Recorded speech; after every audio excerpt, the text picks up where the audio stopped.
Assalamualaikum warahmatullahi wabarakatuh. Nama saya Nurlela SPD, sebagai Kepala Sekolah di Taman Kanak-Kanak Putra 1 Perumnas Lambung. Sekolah sebelum direnovasi oleh PUPR, sekolahnya kondisinya rendah. Kalau seringnya hujan, sekolahnya banjir dan atap-atapnya banyak yang bocor. Setelah sekolah direnovasi, alhamdulillah sudah banyak kemajuan, gedungnya sangat megah.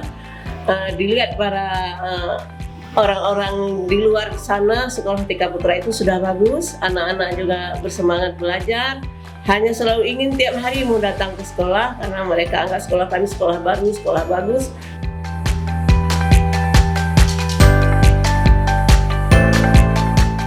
Sekolahnya bagus, habis itu bu-gurunya sayang, cinta lagi kan.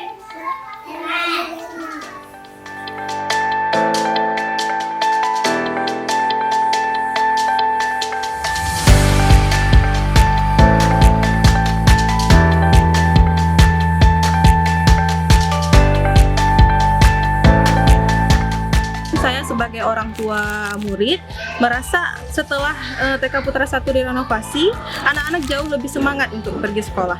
Jauh terasa lebih nyaman, lebih indah, dan lebih bersih. Kami sebagai orang tua juga pastinya semangat melihat anak-anak semangat bersekolah.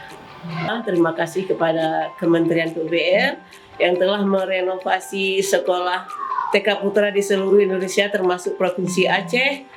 Mudah-mudahan ke depan lebih baik lagi, bisa memperhatikan lagi sekolahnya.